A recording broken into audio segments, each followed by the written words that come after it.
Scholars the Jujutsu world debated who the true pinnacle of sorcery was. The Honored One, Satoru Gojo, or the King of Curses, Ryomen Sukuna. We have analyzed their domains, we have scaled their cursed energy, and we have debated their techniques. But we have been looking at it all wrong. Today, we aren't just looking at magic, we are dissecting their anatomy. He is Jujutsu Sorcerer.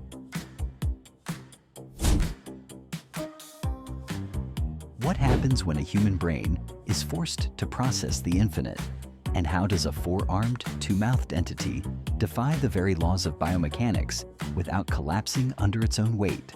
Welcome to PowerVerse. Today, we deconstruct the terrifying biological and quantum reality of Gojo versus Sukuna. Let's begin with Satoru Gojo. His dominance isn't just about the limitless technique. It's rooted in a biological anomaly, the six eyes. In real-world physics, the human brain processes about 11 million bits of information per second, mostly through vision.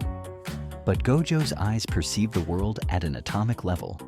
He sees the flow, mass, and coordinates of cursed energy in high definition. Biologically, this is a nightmare. Processing this level of quantum data would instantly fry a normal human's prefrontal cortex. This is why Gojo wears a blindfold. It acts as a necessary sensory filter. But what happens when he takes it off? To survive his own biology, Gojo runs a constant automated, reversed cursed technique. He is literally destroying and regenerating his brain cells 24/7 to prevent his brain from melting. He isn't just a sorcerer. His brain is a self-cooling quantum supercomputer. If Gojo's body is built to process infinity, Sukuna's body is the ultimate evolutionary weapon. Let's look at his true Heian era form. Standing massive, with 4 arms and 2 mouths. Biologically, extra limbs in mammals usually cause a catastrophic loss of speed and balance due to nerve crowding. But Sukuna's skeletal structure is reinforced to perfection. His secondary deltoids and extended ribcage allow him to swing 4 arms at maximum velocity simultaneously. But the true terror lies in his dual vocal cords and second mouth. In Jujutsu, incantations and hand signs boost the power of a technique. A normal sorcerer has to stop attacking to chant. Sukuna doesn't. He can engage in lethal hand-to-hand combat, restraining his opponent with 2 arms, attacking with the other 2, while his second stomach mouth perfectly chants the incantations for dismantle. He bypasses the physical limitations of the human nervous system entirely. So, what happens when the unstoppable force meets the untouchable object? Gojo's infinity brings the mathematical concept of Achilles and the tortoise into reality.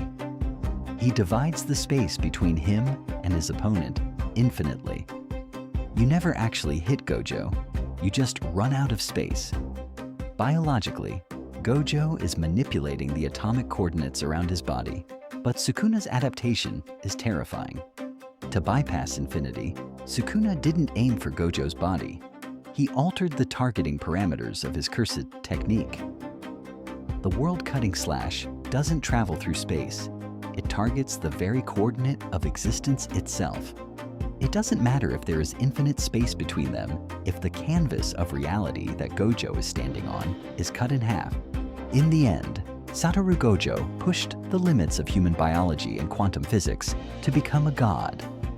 But Ryomen Sukuna abandoned human biology entirely to become a natural disaster. Gojo was the peak of human potential, but Sukuna was a biological blueprint engineered strictly for domination. But having a quantum supercomputer for a brain is useless if you don't have the battery power to run it. In human biology, our cells produce energy through a molecule called ATP.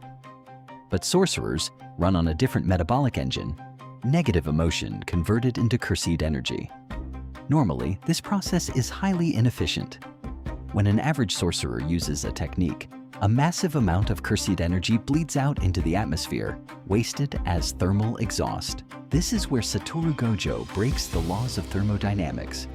Thanks to the six eyes, Gojo possesses absolute atomic-level control over his cursed energy output. The amount of energy he wastes when activating a cursed technique is exactly 0.0. Biologically speaking, Gojo has achieved a state of perpetual energy. His cells do not experience cursed energy fatigue. While other heavyweight sorcerers eventually run out of stamina, Gojo's internal engine is a closed thermodynamic loop. He can fight for days without his cursed energy reserves dropping by a single percent. To understand his offensive capability, we must look at how his biology weaponizes physics. Gojo's cursed technique. Lapse.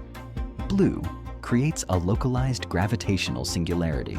It forces the world to correct a negative distance, essentially creating a vacuum that pulls matter in.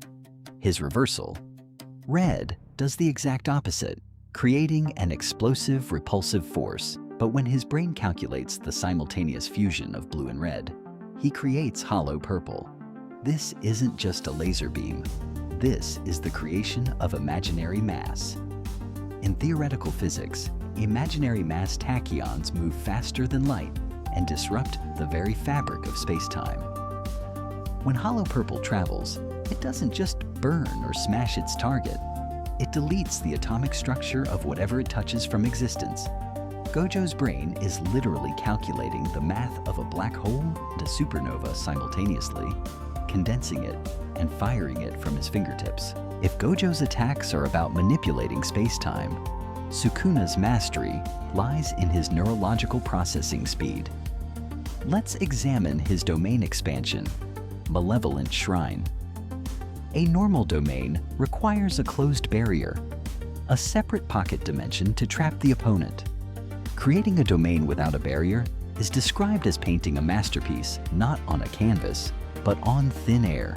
It is considered a divine, impossible feat. But think about the biological processing power required for this. Within a 200-meter radius, Malevolent Shrine unleashes two types of slashes: cleave for targets with cursed energy, and dismantle for inanimate objects. Sukuna's nervous system is running a hyper-advanced targeting algorithm. He is simultaneously sensing, calculating the toughness, and adjusting the cursed energy output for every single blade of grass, every falling rock, and every living cell within that 200-meter radius, and slashing them relentlessly until they are dust. No human brain could process millions of dynamic targets per microsecond without instantly hemorrhaging. Sukuna's four-armed, multi-eyed anatomy isn't just for physical brawling. It is the hardware required to run this catastrophic software. The final factor that separates them is their approach to biological repair, the reversed cursed technique. Gojo uses it brilliantly to keep his brain fresh, but his physical healing has limits. Regrowing a severed limb requires massive concentration and time, because Gojo must manually command his cells to rapidly multiply and weave tissue together. But Sukuna's regenerative biology operates on a godlike level. Because Sukuna lived as a cursed object split into 20 fingers for 1,000 years, his understanding of the soul's blueprint is absolute. He doesn't just heal tissue, he resets his biological state.